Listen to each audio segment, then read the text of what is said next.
Dear ones, you are most welcome to my class again.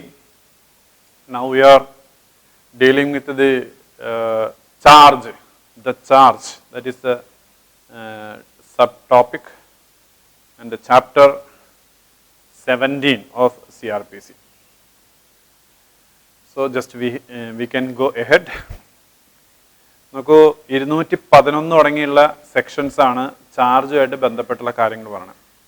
ഇത് സത്യം പറഞ്ഞാൽ കോടതിയിൽ ചാർജ് ഫ്രെയിം ചെയ്യുന്നതും ഒക്കെ ആയിട്ട് ബന്ധപ്പെട്ടുള്ള കാര്യങ്ങളാണ് പറയണമെങ്കിലും അത് നമ്മൾ ഏതൊക്കെ രീതിയിലാണ് ചാർജ് ഫ്രെയിം ചെയ്യണമെന്ന് മനസ്സിലാക്കി വെച്ച് കഴിഞ്ഞാൽ സ്വാഭാവികമായിട്ടും നമുക്ക് നമ്മുടെ ഈ ചാർജ് കൊടുക്കുമ്പോഴും 173 റിപ്പോർട്ട് നമ്മൾ ഫയൽ ചെയ്യുന്ന സമയത്തൊക്കെ ഒരുപാട് ഉപകാരമുണ്ട്, ഒരുപാട് പ്രയോജനമുണ്ട്.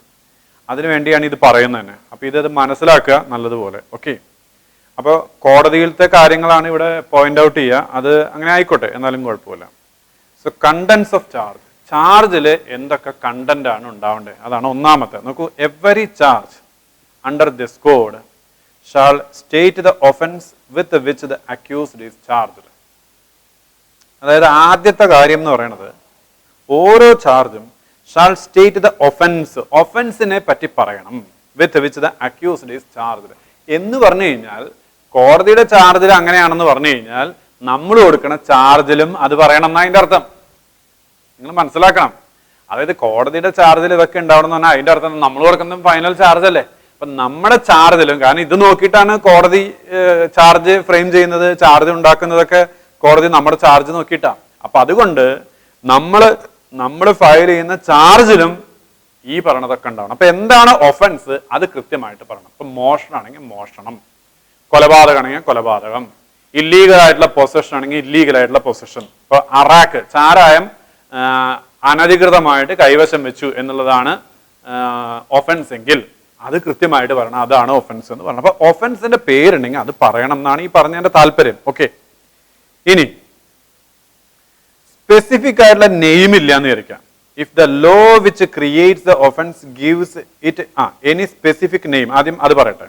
The offence may be described in the charge by that name only. അപ്പോൾ ആദ്യം പറഞ്ഞ ഏതാണോ ഒഫൻസ് അത് പറയണം. രണ്ടാമത് പറയണത്, അപ്പൊ ആ ഒഫൻസ് ഏതാന്ന് പറയുമ്പോൾ അതിന് ഒരു ഇംപ്ലിക്കേഷൻ കൂടി നമുക്ക് അട്രിബ്യൂട്ട് ചെയ്യാവുന്ന, പേര് മാത്രമല്ല സ്വാഭാവികമായിട്ടും അതിന്റെ സെക്ഷനും കൂടി പറയണം എന്നാണ് പറഞ്ഞൊരു താല്പര്യം. അത് പറയാൻ മനസ്സ് വിട്ടുപോയതാ. ഓക്കെ, അതും കൂടി അതിന്റെ ഇംപ്ലിക്കേഷൻ ആണ്. എന്ന് പറഞ്ഞു കഴിഞ്ഞാൽ സ്റ്റേറ്റ് ദ ഒഫൻസ് എന്ന് പറഞ്ഞു കഴിഞ്ഞാൽ ഏത് സെക്ഷൻ പ്രകാരമുള്ള ഒഫൻസ് ആണെന്നാണ് അവിടെ ഉദ്ദേശിച്ചത്. ഇനി എന്തെങ്കിലും സ്പെസിഫിക് ആയിട്ടുള്ള നെയിം പറഞ്ഞിട്ടുണ്ടെങ്കിൽ അത് പറയണം. അപ്പൊ രണ്ട് കാര്യങ്ങളായി നമ്മുടെ ചാർജിൽ ഉണ്ടാവേണ്ടത്. നോക്കിയൊക്കെ, ഒന്ന് ഏത് സെക്ഷന്റെ വയലേഷൻ ആണോ അത് പറയണം ഒന്ന്. രണ്ടാമത്, ഇതാണ് നമ്മുടെ നിയമ സംവിധാനത്തിന്റെ ഏറ്റവും വലിയ പ്രത്യേകത എന്ന് പറയുന്നത്. അതായത് ഇന്ത്യയിലെ, ഞാൻ അതിന് മുമ്പ് ഒരിക്കൽ നിങ്ങളോട് പറഞ്ഞു പോകണം, ഏതൊരാൾക്കും എന്തും ചെയ്യാം. ശ്രദ്ധിച്ചു കേൾക്കണം വാചകം. ഇന്ത്യ മഹാരാജ്യത്ത് ഏതൊരാൾക്കും എന്തും ചെയ്യാം. പക്ഷെ ഒറ്റ കണ്ടീഷനേ ഉള്ളൂ. ആ കണ്ടീഷൻ എന്ന് പറഞ്ഞാൽ എന്താണ് ചോദിച്ചു കഴിഞ്ഞാല് ഏതെങ്കിലും നിയമത്തില് അത് കുറ്റമാണ് എന്ന് പറയാതിരുന്നാൽ മതി.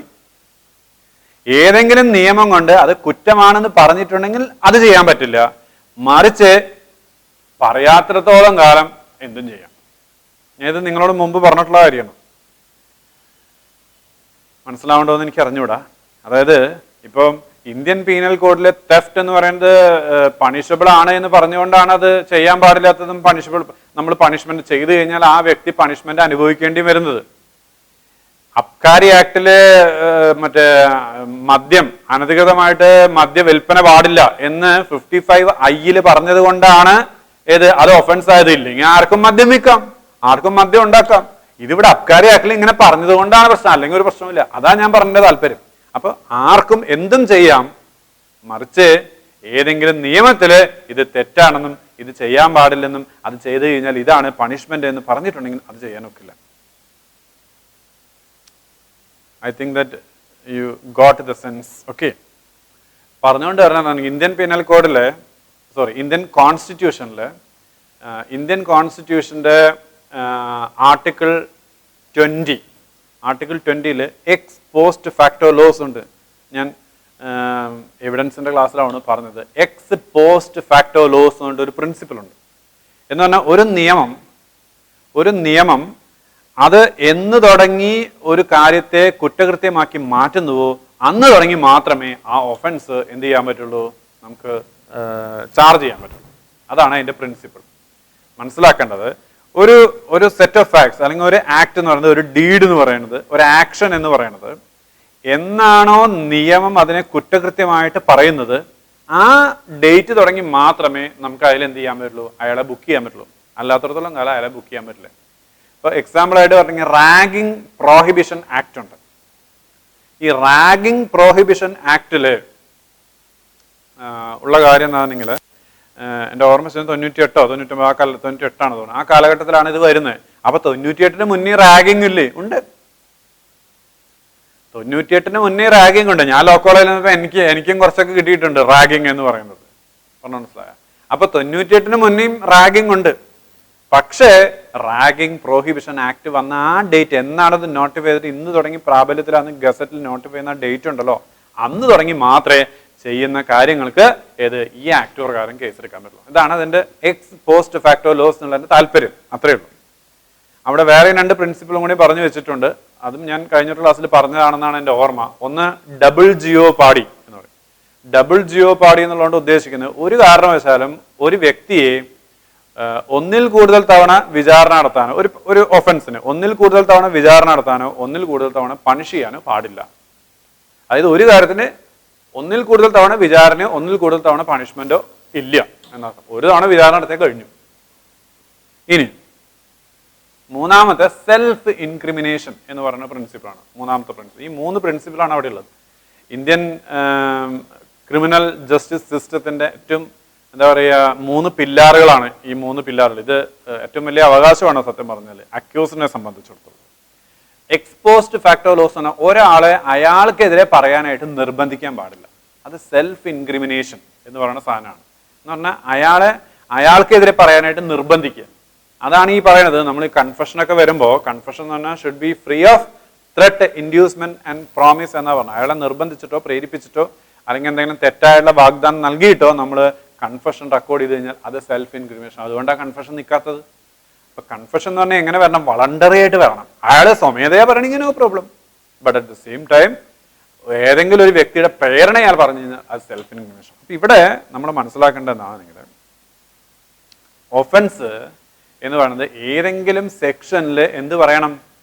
ഇത് ശരിയായിട്ടുള്ള ഒരു കാര്യമല്ല, അല്ലെങ്കിൽ ഇതാണ് ഒഫൻസ് എന്നും ഇത് ചെയ്തു കഴിഞ്ഞാൽ അല്ലെങ്കിൽ ഈ പറയുന്ന ഒരു രീതിയിൽ ഒരു കാര്യം ഉണ്ടെങ്കിൽ അത് ഒഫൻസ് ആണെന്നും ആ രീതിയിൽ ആ കാര്യങ്ങൾ ചെയ്തു കഴിഞ്ഞു കഴിഞ്ഞാൽ ആ ഒഫൻസിന്റെ വയലേഷൻ ആവുമെന്നും അതുകൊണ്ട് സ്വാഭാവികമായിട്ടും എന്താണ് അതിനുള്ള പണിഷ്മെന്റും പറയും.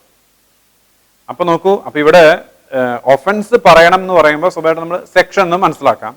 Then if the law which creates the offense gives it any specific name, the offense may be described in the charge by that name only. ആ പേര് തന്നെ പറഞ്ഞുകൊണ്ട് ചാർജിൽ പറയണം. പറഞ്ഞ് മനസ്സിലാവുന്നുണ്ടെന്ന് വിചാരിക്കും. അപ്പൊ ആദ്യം നമ്മൾ ഒഫൻസ് എന്ന് പറഞ്ഞ പേരും അപ്പൊ ഇത് രണ്ടും കൂടി ഒരുമിച്ച് മനസ്സിലാക്കുക. പേരും സെക്ഷനും പറയണം. ഓക്കെ. ദെൻ അടുത്തത് സബ്സെക്ഷൻ 3 പോയി കഴിഞ്ഞാൽ if the law which creates the offense does not give it any specific name. ഇനി അടുത്തൊരു ഇൻസ്റ്റൻസ് ആണ്, ഒരു സ്പെസിഫിക് ആയിട്ടുള്ള ഒരു നെയിം പറയുന്നില്ല എന്ന് വിചാരിക്കുക. അങ്ങനെയാണെങ്കിൽ ഒരു ഡെഫിനിഷൻ ഉണ്ടെന്ന് വിചാരിക്കുക. ആ ഒഫൻസിന് കുറച്ച് വ്യാപകമായിട്ടാണ് പറഞ്ഞു വെച്ചിട്ടുണ്ടെങ്കിൽ അത് പറയണം. എന്താണ് അപ്പൊ ഡെഫിനിഷൻ എന്താണോ ആ ഡെഫിനിഷൻ സ്റ്റേറ്റ് ചെയ്യണം.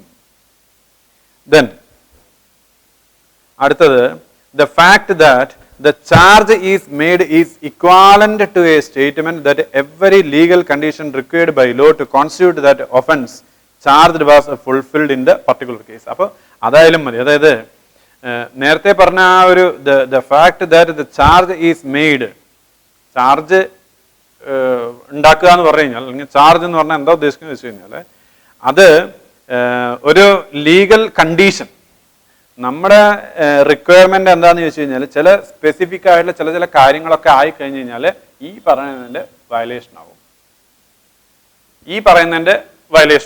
അപ്പൊ അങ്ങനെ ചില എന്താ പറയുക ഈ പറയുന്ന മറ്റേ കണ്ടീഷൻസ് സാറ്റിസ്ഫൈ ചെയ്ത് വന്നാൽ ആ റിക്വയർമെന്റ് ഉണ്ടെങ്കിൽ അത് ഏതിന് ഇക്വാലന്റ് ആയിരിക്കും?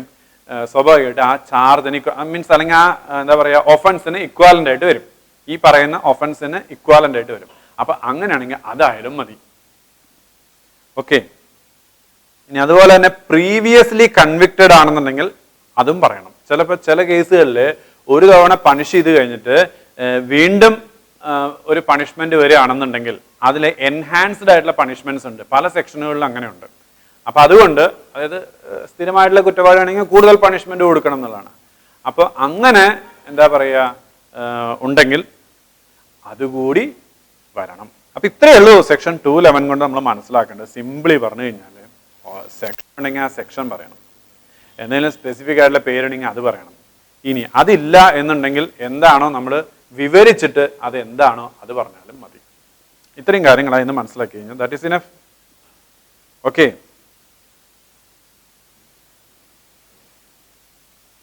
അതുപോലെ തന്നെ ഒരു കാര്യം കൂടെ ഉണ്ട്.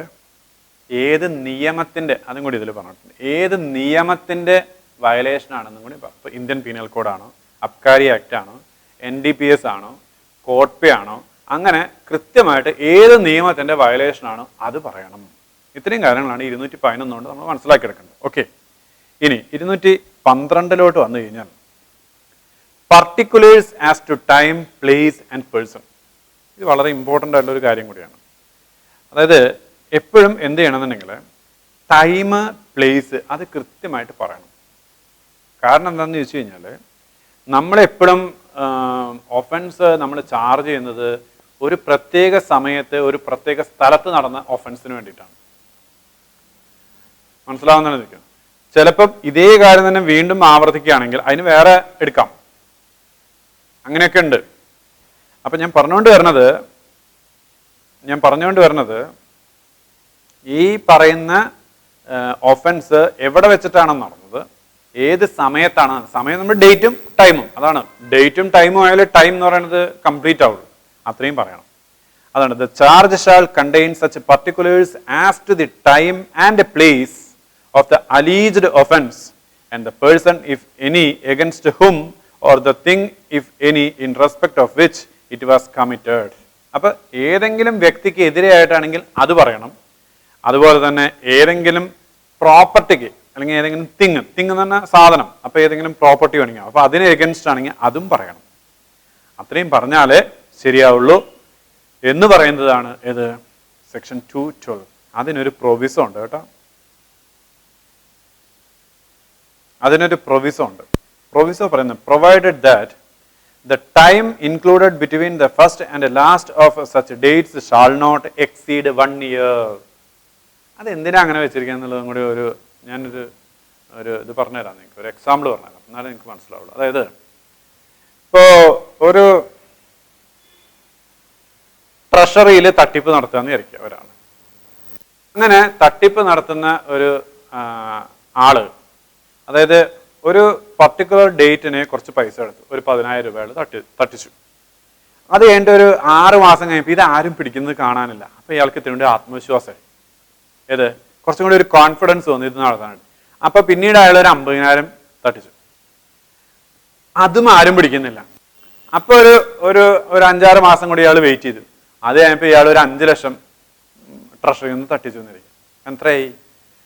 ആദ്യത്തെ ഒഫൻസ് കഴിഞ്ഞ് 6 മാസം കഴിഞ്ഞിട്ടാണ് രണ്ടാമത്തെ ഒഫൻസ് കഴിഞ്ഞിട്ട് പിന്നെ ഒരു 6 മാസം കഴിഞ്ഞിട്ട്, അത് കഴിഞ്ഞിട്ട് അയാള് ഒരു 2-3 മാസം കൊണ്ടും കഴിഞ്ഞപ്പോ ഇയാൾ എന്തെന്നറിയാവോ, ഒരു 10 ലക്ഷം രൂപ എടുത്തു. അപ്പൊ എത്രയായി? 4 ഇൻസ്റ്റൻസ് ആയി. ഈ 4 ഇൻസ്റ്റൻസും കൂടിയിട്ട് ഒരുമിച്ച് ചാർജ് കൊടുക്കാൻ പറ്റുമെന്നാ ചോദ്യം. പറ്റില്ല. കാരണം എന്താണെന്ന് ചോദിച്ചു കഴിഞ്ഞാല് 1 ഇയറിന്റെ മുകളിലേക്ക് പോകാൻ പാടില്ല എന്നർത്ഥം. ആ പീരീഡ്, ടോട്ടൽ പീരീഡ് എന്ന് പറയുന്നത് 1 ഇയറിന്റെ മുകളിൽ വേണം. അതിന് വേണ്ടിയിട്ടാണ് ഈ പ്രൊവിസോ ഇവിടെ വെച്ചിട്ടുള്ളത്. അപ്പൊ നിങ്ങൾക്ക് ഏകദേശം ഒരു ധാരണ. അപ്പൊ ആദ്യത്തെ ഒഫൻസിനെ വേറെ ആയിട്ടും പിന്നെയുള്ള 3 ഒരുമിച്ചും, അല്ലെങ്കിൽ ആദ്യത്തെ 2 ഒറ്റതിലും പിന്നീട് വരുന്ന 2 പിന്നെ. അപ്പൊ ഇത് എന്തിനാ ഇത് ചോദിച്ചു കഴിഞ്ഞാൽ നമുക്കും അങ്ങനെ ഉണ്ടാവാം. അപ്പൊ ഈ പറയുന്ന എന്താ പറയുക, മറ്റേ ഈ ഒഫൻസുകൾ ഇങ്ങനെ വരുമ്പോൾ സ്വാഭാവികമായിട്ടും നമ്മൾ എന്താണ്, ഒരു പീരിയഡിന്റെ ഉള്ളിൽ ഇറങ്ങുന്ന കണ്ടിന്യൂസ് ആയിട്ടുള്ള ഒഫൻസുകൾക്ക് നമുക്ക് ഒരുമിച്ച് ചാർജ് കൊടുക്കാം, അല്ലാത്ത ഒരുമിച്ച് ചാർജ് കൊടുക്കാൻ പാടില്ല. അപ്പൊ 1 ഇയർ ആണ് അതിന്റെ പീരിയഡ് എന്ന് പ്രൊവിസോയിൽ കൃത്യമായിട്ട് പറഞ്ഞിട്ടുണ്ട്. അതുകൊണ്ട് അത് മനസ്സിലുണ്ടാവണം. Okay. Then when manner of committing offense must be stated. ചില കാര്യങ്ങളിൽ ഈ ഒഫൻസിന്റെ മാനർ പറയേണ്ടി വരും. When the nature of the case is such that the particulars mentioned in sections 211 and 212 211ലും 212ലും പറഞ്ഞത്, then do not give the accused sufficient notice of the matter with which he is charged. ഇപ്പൊ നേരത്തെ രണ്ട് രീതി നമ്മൾ പറഞ്ഞു. 211 കൊണ്ട് നിയമം, section, പേരുണ്ടെങ്കിൽ അത്, ദെൻ അതില്ലെങ്കിൽ അതിന്റെ ഡെഫിനിഷൻ ഉണ്ടെങ്കിൽ അത്, അതല്ലെങ്കിൽ എന്താ പറയുക അതിന്റെ പർട്ടിക്കുലേഴ്സ് ആണെങ്കിൽ അത്, അങ്ങനെ പറഞ്ഞിട്ട് പറ്റുമെങ്കിൽ ഓക്കെ. പ്ലസ് അതോട് കൂടിയിട്ട് എന്തും കൂടി പറഞ്ഞു, 212 എന്ത് പറഞ്ഞു, അതായത് കൃത്യമായിട്ടുള്ള സമയവും കൃത്യമായിട്ടുള്ള സ്ഥലവും പറയണം. ഇത്രയും വേണം ചാർജിൽ. അപ്പോൾ ഇത്രാം തീയതി ഇത്ര മണിക്ക് എന്ന് പറഞ്ഞിട്ട് വേണം നമ്മുടെ ചാർജ്, നമ്മുടെ ചാർജിലും ഈ പറഞ്ഞ പർട്ടിക്കുലേഴ്സ് ഒക്കെ ഉണ്ടാവണം. അതിന് വേണ്ടിയിട്ടാണ് ഞാൻ ഇതെല്ലാം പറയുന്നത്. അപ്പൊ അങ്ങനെ നമ്മൾ കൊടുക്കുമ്പോൾ ഈ പറയണത് കൊണ്ടൊന്നും ഒരു സഫീഷ്യന്റ് നോട്ടീസ് പ്രതിക്ക് ഉണ്ടാകില്ല എന്നുള്ള ഉത്തമ ബോധ്യം നമുക്കുണ്ടെങ്കിൽ എന്ത് ചെയ്യണം?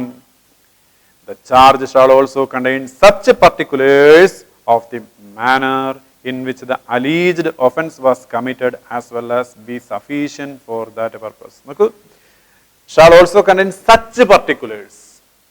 such particulars എന്നാണ്. ആ എന്താണോ അതുകൊണ്ട് അതുമായിട്ട് ബന്ധപ്പെട്ടുള്ള കാര്യങ്ങൾ ആ പ്രത്യേകമായിട്ട് എന്താണോ എടുത്തു വേണ്ടത് അതെല്ലാം പറയണം. Of the manner in which the alleged offence was committed, ഏത് രീതിയിലാണ് ഈ പറയുന്ന അലീജ്ഡ് ഒഫൻസ് കമ്മിറ്റ് ചെയ്തിട്ടുള്ളത് എന്ന് പറയണം എന്നർത്ഥം. എന്നിരുന്നാലേ എന്താവുള്ളൂ, ഈ പറയണ ഇത് സാറ്റിസ്ഫൈ ചെയ്ത് വരുള്ളൂ എങ്കിൽ അതും കൂടി പറഞ്ഞേക്കണം എന്ന് പറയുന്നതാണ് ഏത് 213. ദെൻ ഞാൻ പറഞ്ഞത് ഇന്ത്യൻ പീനൽ കോഡും അതുപോലെ തന്നെ ഒക്കെ ആയിട്ട് ബന്ധപ്പെട്ടുള്ള ഒഫൻസുകൾ കൂടുതൽ ഇതൊക്കെ വരുന്നത്. എന്നിരുന്നാലും നമ്മളുടെ ഒഫൻസിലും നമുക്ക് എന്തെങ്കിലും കാര്യങ്ങളുണ്ടെങ്കിൽ അതും കൂടിയും ഈ പറഞ്ഞതൊക്കെ മനസ്സിലുണ്ടാവണം. അതിനുവേണ്ടി ഇനി 214 പറയുന്നത്, words in charge taken in sense of law under which offence is punishable. In every charge, words used in describing an offence shall be deemed to have been used in the sense attached to them respectively by the law under which such offence is punishable. അതായത് ഈ ഓരോ വാക്കിനും എന്ത് തരത്തിലുള്ള meaning ആണോ നിയമം അതിനെ attach ചെയ്തിട്ടുള്ളത് ആ അർത്ഥത്തിൽ വേണം അതിനെ ഉപയോഗിക്കാനായിട്ട്. എന്ന് പറഞ്ഞു കഴിഞ്ഞാല് ഇപ്പോ ഒരു നിയമത്തില് കുട്ടി എന്ന് പറയുകയാണ്. കുട്ടി എന്ന് പറഞ്ഞു കഴിഞ്ഞാൽ ഇപ്പൊ 24 വയസ്സായി കഴിഞ്ഞാൽ അമ്മയെ സംബന്ധിച്ചിടത്തോളം കുട്ടി എന്ന് തന്നെയാ തോന്നുള്ളൂ, അല്ലെ? അച്ഛനെ സംബന്ധിച്ചിടത്തോളം ചില അച്ഛനമ്മമാരെ കുറുമ്പ് കാണിക്കുമ്പോൾ 24 വയസ്സായിട്ട് ഞാൻ കുട്ടികളുടെ കുറുമ്പ് കണ്ടു എന്ന് പറയാറുണ്ട്. നമുക്ക് 5 വയസ്സുള്ള ആളെയും കുട്ടി എന്ന് പറയാം. പക്ഷെ നിയമം ഇപ്പൊ ജുവനൈൽ ജസ്റ്റിസ് ആക്ട് ഉണ്ട്, അവിടെ നിയമം എന്താണ് 18 വയസ്സിന് താഴെയുള്ളവരാണ് കുട്ടികൾ എന്ന് പറയുന്നുണ്ട്. അപ്പൊ ആ അർത്ഥത്തിൽ വേണം കാണാനായിട്ട്, അല്ലാണ്ട് നമ്മൾ നമ്മുടെ ലോജിക്ക് വെച്ചിട്ട് അപ്ലൈ ചെയ്തിട്ട് കാര്യമില്ല എന്നർത്ഥം. അവിടെ നിയമത്തിൽ എങ്ങനെ പറയുന്നു, നിയമം എന്ത് മീനിങ് ആണോ അതിലത്തെ ഓരോ വാക്കിനും ഓരോ കാര്യങ്ങൾക്കും അറ്റാച്ച് ചെയ്തിട്ടുള്ളത് ആ രീതിയിൽ വേണം കണക്കാക്കി എടുക്കാൻ. ഇപ്പൊ മാൻ, ഹി, മാൻ എന്നല്ല ഹി എന്ന് എവിടെയെങ്കിലൊക്കെ പറഞ്ഞാൽ അവിടെ ഷീ എന്നും കൂടിയും സബ്സ്റ്റിറ്റ്യൂട്ട്, അതായത് സബ്സ്റ്റിറ്റ്യൂട്ട് ചെയ്ത് വരും, ഇൻക്ലൂഡഡ് ആണ്. മാൻ എന്ന് പറഞ്ഞാൽ വുമൺ എന്ന് പറഞ്ഞാലും മാനും വുമൺ തന്നെയാണ്. ഹി എന്ന് എവിടെയെങ്കിലൊക്കെ പറഞ്ഞിട്ടുണ്ടെങ്കിൽ ഷീനും കൂടി അതിന് മീനിങ് ഉണ്ട് എന്ന് പറഞ്ഞു വെച്ചിട്ടുണ്ട്. അപ്പൊ അതാണ് നിയമം എന്ത് മീനിങ് ആണ് അതിന് അറ്റാച്ച് ചെയ്യുന്നത്, അതാണ് ഇവിടെ ഉദ്ദേശിക്കുന്നത്. അതാണ് 214 പറയുന്നത്. സിമ്പിളാണ് കാര്യം, അല്ലാണ്ട് നമ്മുടെ രീതിയിൽ അതിനെ ഇന്റർപ്രറ്റ് ചെയ്തത് എന്നർത്ഥം. ഇപ്പൊ നമ്മള് തമാശയായിട്ട് പറഞ്ഞു കഴിഞ്ഞാല് ചില വാക്കുകളൊക്കെ അങ്ങനെ പറയാറില്ലേ, ആയിട്ട് പറഞ്ഞ വാക്കുകളൊക്കെ, ചുംബൻ എന്ന് പറഞ്ഞ വാക്കൊക്കെ എങ്ങനെ ഉപയോഗിക്കാം എന്നുള്ളതിനെ കുറിച്ചിട്ടൊക്കെ തമാശകളൊക്കെ പറയാറില്ലേ നമ്മൾ. അപ്പൊ അങ്ങനെ എന്താ പറയാ, നമ്മള് അതാണ് ഓരോ വാക്കും എന്തർത്ഥത്തില് നമ്മൾ ഉപയോഗിച്ചുവോ, നിയമം ഏതർത്ഥത്തിലാണ് അതിനെ കാണുന്നത് ആ രീതിയിൽ വേണം അതിനെ നോക്കിയെടുക്കാനായിട്ട്, മനസ്സിലാക്കിയെടുക്കാനായിട്ട്. ഇനി 215 പറയാണ്, എന്തെങ്കിലും ചില എറേഴ്സ് ഒക്കെ വന്നാൽ, എറേഴ്സ് ചെറിയൊരു എന്തെങ്കിലുമൊക്കെ, അതൊന്നും ഇതിനെ ബാധിക്കില്ല. ഈ പറയുന്ന ട്രയലിനെയോ അല്ലെങ്കിൽ ബാക്കിയുള്ള ആ ഇതിനൊന്നും ബാധിക്കില്ല എന്ന് പറയുന്നതാണ് 215. ചെറിയ അല്ലറ ചില്ലറ നമ്മൾ പറയാറില്ലേ, അങ്ങനെയുള്ള അല്ലറ ചില്ലറ കാര്യങ്ങളൊക്കെ ആണെങ്കിൽ അത് നെഗ്ലക്ട് ചെയ്യുക, അത്രയേ ഉള്ളൂ. ഇനി അത്രയും പറഞ്ഞു കഴിഞ്ഞാൽ 215 ആവാം. 216 പറയുന്നത്, കോർട്ട് മേ ഓൾട്ടർ ചാർജ്. കോടതിക്ക് ചാർജ് ഓൾട്ടർ ചെയ്യാം. ഓൾട്ടർ ചെയ്യാന്ന് പറഞ്ഞാൽ ചേഞ്ച് ചെയ്യുക, മാറ്റാം. Any court may alter or add to any charge at any time before judgment is pronounced. Judgment pronounce ചെയ്യുന്നതിന്റെ തൊട്ട് ഏത് നിമിഷം, തൊട്ട് മുന്നേയുള്ള ഏത് നിമിഷം വരേക്കും ചാർജ് ഓൾട്ടർ ചെയ്യാം. അത് എന്തുകൊണ്ടാണ് ഇങ്ങനെ വന്നത്? ചില കേസിൽ വിചാരണ നടന്നുകൊണ്ടിരിക്കും. വിചാരണ നടക്കുമ്പോൾ ചില സാക്ഷികൾ വന്നിട്ട് ചില കാര്യങ്ങൾ പറയുമ്പോഴായിരിക്കും ഈ പറയണ സെക്ഷൻസ് പോരാ, ചിലതും കൂടി അതിലോട്ട് വരണം എന്നുള്ള ഒരു കാര്യം വരിക. അപ്പൊ അങ്ങനെ ഉണ്ടെങ്കിൽ വേറെ ചില ഒഫൻസുകളും കൂടി ഇതിൽ വരും, അല്ലെങ്കിൽ ഈ ഒഫൻസ് അല്ല വേറെ ഒഫൻസാണ് അത് വരിക. അങ്ങനെയൊക്കെ ഉണ്ടെങ്കിൽ അപ്പോൾ കോടതിക്ക് അത് ഓൾട്ടർ ചെയ്യാം, കോടതിക്ക് ആഡ് ചെയ്യാം എന്ന് പറയുന്നതാണ്. ഞാനൊരു എക്സാമ്പിൾ പറഞ്ഞതേ ഉള്ളൂ. അപ്പോൾ ഇങ്ങനെ മനസ്സിലാക്കിക്കോളൂ. അതായത് any court may alter or add to any charge at any time before judgment is pronounce. Judgment pronounce ചെയ്യുന്നതിന്റെ തൊട്ട് മുന്നേ ആയിട്ട് ഏത് സമയത്തും എന്ത് ചെയ്യാം? കോടതികൾക്ക് ചാർജ് ഓൾട്ടർ ചെയ്യുകയോ ചാർജ് ആഡ് ചെയ്യുകയോ ചെയ്യാം. Every such alteration or addition shall be read and explained to the accused. അതാണ് പ്രതിക്ക് ഇത് അങ്ങനെ നമ്മൾ മാറ്റുകയാണെങ്കിൽ അത് എന്താണ് മാറ്റം വരുത്തിയെന്നുള്ള ഇയാൾക്ക് വായിച്ച് കൽപ്പിച്ചു കൊടുക്കണം. അതോടൊപ്പം തന്നെ അയാൾക്ക് എക്സ്പ്ലെയിൻ ചെയ്ത് കൊടുക്കും കൂടിയും വേണം. അതാണ് അതിന്റെ രണ്ടാമത്തെ സബ്സെക്ഷൻ. 3 വന്നു കഴിഞ്ഞാൽ പറയുന്നത്, if the alteration or addition to a charge is such that proceeding immediately with the trial is not likely. അപ്പൊ ചാർജ് ഓൾട്ടർ ചെയ്യുന്നു, ആ ഓൾട്ടറേഷൻ കഴിഞ്ഞ ഉടനെ തന്നെ നമ്മുടെ ഈ ട്രയല് തുടരുന്നത് നല്ലൊരു കാര്യമല്ല എങ്കിൽ, in the opinion of the court, കോടതിയുടെ അഭിപ്രായത്തിൽ അത് ടു പ്രജുഡീസ് ദ അക്യൂസ്ഡ്, ഒന്നുകിൽ ഡിഫൻസിൽ നിൽക്കുന്ന അക്യൂസ്ഡിനെ പ്രജുഡീസ്ഡ് ആവും, അതല്ലെങ്കിൽ പ്രോസിക്യൂട്ടർക്ക് പ്രജുഡീസ്ഡ് ആവും in the conduct of the case of the court. ഈ കോടതിയിൽ കേസ് നടത്തേണ്ട, പ്രോസിക്യൂഷൻ കേസ് നടത്തേണ്ട മൊത്തം ഉത്തരവാദിത്വം പ്രോസിക്യൂട്ടർക്കാണ്.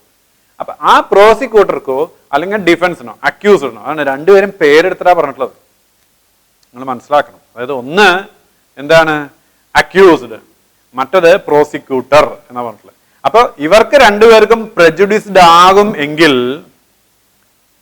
in its discretion after such alteration or addition has been made, proceed with the trial if the altered or added charge had been the original charge.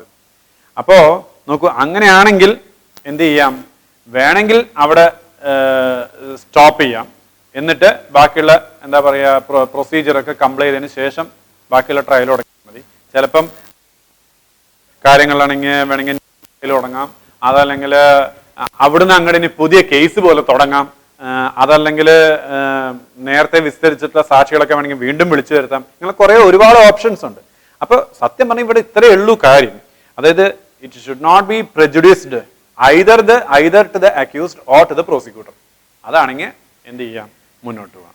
പ്രജുഡീസ്ഡ് ആവുകയാണെങ്കിലോ അത് നല്ലതല്ല എന്നുള്ള അർത്ഥത്തിലാണ് പറഞ്ഞത്. നോക്കൂ, ഇവിടെ ഒരു നെഗറ്റീവും കൂടി വന്നു, അതുകൊണ്ടാണ് അങ്ങനെ വരാനുള്ള കാരണം. അതിന് ഈ ലാംഗ്വേജിന്റെ ഒരു ഇതുണ്ട്. ഇംഗ്ലീഷ് നമ്മൾ നല്ല രീതിയിൽ മനസ്സിലാക്കി എടുക്കണം. നോക്കൂ, the trial is not likely എന്ന് പറഞ്ഞിട്ട് പിന്നെ ടു പ്രജുഡിസ് എന്ന് വേണം, എന്തോ ടു പ്രജുഡിസ് എന്ന് വേണം വായിക്കാനായിട്ട്, എന്നാലേ അത് മനസ്സിലാവും. അപ്പോൾ അങ്ങനെ ഇല്ലെങ്കിൽ കോടതിക്ക് തുടരാം. പ്രജുഡിസ്ഡ് ആകുന്നില്ലെങ്കിൽ, പ്രജുഡിസ്ഡ് ആവുമെങ്കിൽ പിന്നെ വേറെ ചില പ്രൊസീജിയേഴ്സ് ഉണ്ട്, അതാണ് പറയാൻ പോകുന്നത്. If the alteration or addition is such that a proceeding immediately with the trial is likely in the opinion of the court to prejudice the accused or the prosecutor as aforesaid, the court may either direct a new trial, വേണമെങ്കിൽ എന്ത് ചെയ്യാം? New trial ആയിട്ട് തുടങ്ങാം, or adjourn the trial for such period as may be, അല്ലെങ്കിൽ trial adjourn ചെയ്യാം, അത് ഒരു cooling period കൊടുക്കാം എന്നർത്ഥം. മനസ്സിലായോ? അപ്പോൾ വേണമെങ്കിൽ അഡ്ജേൺ ചെയ്യാം കോടതിക്ക്. ഈ രണ്ട് പ്രോസസ്. അപ്പോൾ ഒന്നുകിൽ അത് നീട്ടിവെക്കുക, ദെൻ അടുത്തത് എന്താണ്? വേണമെങ്കിൽ പുതിയ ഡീനോവ ട്രയലായിട്ട് എന്ന് പറഞ്ഞാൽ ന്യൂ ട്രയലായിട്ട് തന്നെ തുടങ്ങുക എന്നുള്ളതാണ്. ഇതാണ് അതിൻ്റെ ഒരു ഇത്. അപ്പോൾ ഓൾട്ടർ ചെയ്യുകയാണെങ്കിൽ ഇങ്ങനൊരു വിഷയമുണ്ട്. ഇനി ഇങ്ങനെ ഓൾട്ടർ ചെയ്ത് വരുമ്പോൾ ചില കേസിൽ പ്രീവിയസ് സാങ്ഷൻ വേണ്ടി വരും എന്ന് വിചാരിക്കുക.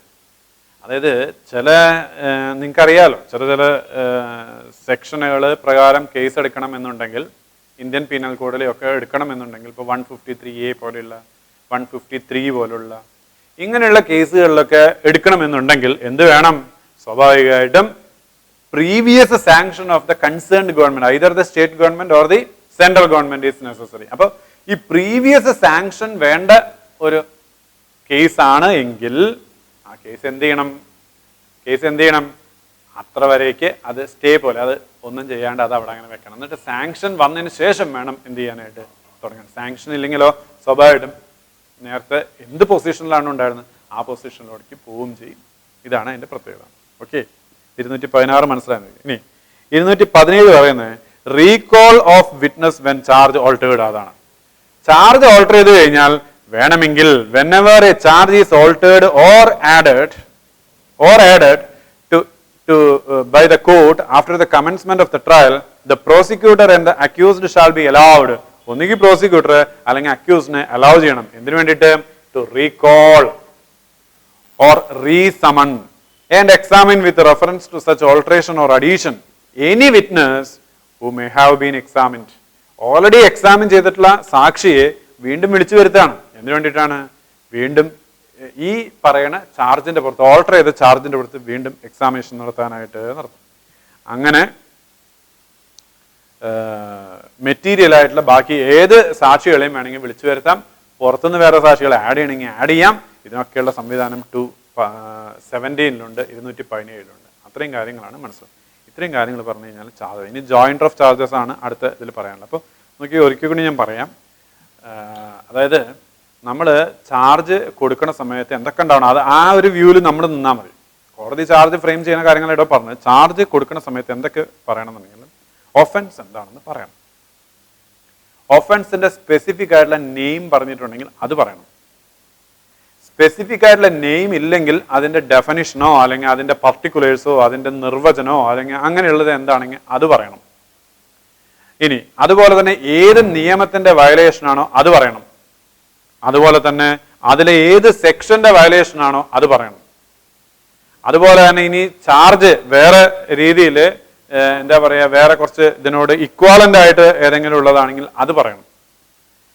ഇനി ചാർജ് എന്ന് പറയുന്നത് അക്യൂസിന് മനസ്സിലാവുന്ന അല്ലെങ്കിൽ കോടതിയുടെ ലാംഗ്വേജ് ഏതാണോ അതിൽ വേണം. ഇപ്പം നമ്മൾ കേരളത്തിലാണെങ്കിൽ ഏതാണ് ലാംഗ്വേജ് ഓഫ് ദ കോർട്ട് എന്ന് പറയുന്നത് ഇവിടെ കേരളത്തിൽ മലയാളമാണ്. പിന്നെ എല്ലാ കോടതികൾക്കും ഇംഗ്ലീഷും ഹിന്ദിയൊക്കെ ഉപയോഗിക്കാനുള്ള സ്വാതന്ത്ര്യങ്ങളുണ്ട്. അതറിയാലോ, കോൺസ്റ്റിറ്റ്യൂഷണൽ മാൻഡേറ്റിന്റെ പുറത്ത് അങ്ങനെയുള്ള കാര്യങ്ങൾ. അപ്പോൾ അത് വായിച്ച് മനസ്സിലാക്കാവുന്ന രീതിയിൽ വേണം. പ്രീവിയസ്ലി കൺവിക്റ്റഡ് ആണെങ്കിൽ അതും പറയും. ഇത്രയും കാര്യങ്ങൾ ചാർജിലുണ്ടാവണം. അതുപോലെ തന്നെ ടൈമും പ്ലേസും ഉണ്ടാവണം. ഈ പറയുന്ന പീരിയഡ് എന്ന് പറയുന്നത് 1 വർഷത്തിൽ കൂടാൻ പാടില്ല. ദെൻ കൃത്യമായിട്ട് പറയാൻ പറ്റാത്തണെങ്കിൽ അല്ലെങ്കിൽ പ്രത്യേകമായിട്ട് ഏത് രീതിയിലാണ് ഈ ഒഫൻസ് ചെയ്തത് എന്ന് പറയേണ്ടതാണെങ്കിൽ ആ ഇന്ന രീതിയിലാണ് ഒഫൻസ് ചെയ്തത് എന്ന് പറയണം. ദെൻ അറ്റാച്ച്ഡ് വേർഡ്സിന് അതിലെന്ത് മീനിങ് ആണോ അറ്റാച്ച് ചെയ്തിട്ടുള്ളത് ആ മീനിങ്ങിൽ വേണം നമ്മൾ കണക്കാക്കാനായിട്ട്. ദെൻ ചെറിയ എന്താ പറയുക എക്സ്ക്യൂസബിൾ എറേഴ്സ് ആണെങ്കിൽ we can neglect it. Then charge alter ചെയ്യുകയോ ചാർജ് ആഡ് ചെയ്യുകയോ ചെയ്യുകയാണെങ്കിൽ എന്താണ് അതിനുള്ള രീതി എന്ന് പറയുന്നത്? വീണ്ടും എന്ത് ചെയ്യണം? പ്രതിക്ക് ചാർജ് വായിച്ചു കേൾപ്പിച്ച് എക്സ്പ്ലെയിൻ ചെയ്ത് കൊടുക്കണം. അപ്പോൾ അക്യൂസ്ഡിനോ പ്രോസിക്യൂട്ടർക്കോ പ്രെജുഡിസ് സംഭവിക്കുകയാണെങ്കിൽ അവിടെ നിർത്തണം. എന്നിട്ട് എന്ത് ചെയ്യണം? പുതിയ ട്രയൽ തുടങ്ങാം ഒന്നുകിൽ, അല്ലെങ്കിൽ ഒരു അഡ്ജേൺമെന്റ് കൊടുത്ത് കുറച്ചൊരു കൂളിംഗ് പീരീഡ് ഒക്കെ കൊടുത്തിട്ട് വേണമെങ്കിൽ കേസ് തുടങ്ങാം. ഇനി പ്രെജുഡിസ് സംഭവിക്കുന്നില്ലെങ്കിൽ കോടതിക്ക് തുടരുകയും ചെയ്യാം. ദെൻ സാങ്ഷൻ വേണ്ടതിലാണെങ്കിൽ സാങ്ഷൻ വേണം. ദെൻ ഇങ്ങനെ ഓൾട്ടർ ചെയ്തതിന് ശേഷം കോടതിക്ക് എന്ത് ചെയ്യാം? റിക്വസ്റ്റിന്റെ പുറത്ത്, അതായത് ഈ പറയുന്ന മറ്റേ അക്യൂസ്ഡിന്റെ ഭാഗത്തുനിന്നോ അല്ലെങ്കിൽ പ്രോസിക്യൂട്ടറുടെ ഭാഗത്തുനിന്നോ ഉള്ള റിക്വസ്റ്റിന്റെ പുറത്ത് എന്ത് ചെയ്യാം? റീകോൾ ചെയ്യാം, റീസമൺ ചെയ്യാം, എന്നിട്ട് സാക്ഷികളെ എക്സാമിൻ ചെയ്യാം എന്ന് പറയുന്നതാണ്. അല്ലെങ്കിൽ പുതിയ സാക്ഷികളുണ്ടെങ്കിൽ അവരെ വേണമെങ്കിലും വിളിച്ചു വരുത്താം. Unless the court for reasons to be record in writing. ഇത് അപ്ലിക്കേഷൻ നിരസിക്കുകയാണെങ്കിൽ അതിന് കാരണം എഴുതണം. Consider that the prosecutor or the accused as a case may be decides to recall. അത് വെറുതെ വെക്സേഷ്യസ് ആണ്, ഡിഫീറ്റിംഗ് ആണ്, അങ്ങനെയൊക്കെ. അത് നമ്മൾ അതിലോട്ട് പോകണ്ട. നമ്മൾ അപ്ലിക്കേഷൻ നമുക്ക് എന്താ പറയുക റീസണബിൾ ആയിട്ട് തോന്നുകയാണെങ്കിൽ നമുക്ക് അപ്ലിക്കേഷൻ ഇടാം, നമുക്ക് വിളിച്ചു വരുത്താം എന്ന് പറയുന്നത്. അങ്ങനെ അതുപോലെ തന്നെ any further witness whom the court may think to be material ആണെന്ന് കോടതിക്ക് തോന്നുന്ന ഏത് സാക്ഷികളെയും വിളിച്ചു വരും. ഇത്രയാണ് നമ്മൾ ചാർജിൽ മനസ്സിലാക്കുക. അപ്പൊ ചാർജ് നമ്മൾ ഫയൽ ചെയ്യുന്ന സമയത്ത് എന്തൊക്കെ ഉണ്ടാവണം എന്നുള്ളതും കൂടി ഇപ്പം മനസ്സിൽ വന്നിട്ടുണ്ടാവും എന്ന് ഞാൻ വിചാരിക്കുന്നത്. ഇത്രയും സ്പെസിഫിക് ആയിട്ടുള്ള കാര്യങ്ങൾ അതിൽ ഉണ്ടാവണം. അതിനു വേണ്ടി കൂടിയാണ് ഇപ്പം ഇതെല്ലാം പറഞ്ഞത്. ഇപ്പൊ കോടതി ചാർജ് ഫ്രെയിം ചെയ്യുന്നത് നമ്മുടെ ഈ ചാർജ് നോക്കിയിട്ടാണ് ഫ്രെയിം ചെയ്യുന്നത്. ഇനി ജോയിൻറ്റർ ഓഫ് ചാർജസ് ആണ്, അത് നമുക്ക് അടുത്ത ഇതിൽ നോക്കുന്നത്. Okay, thank you.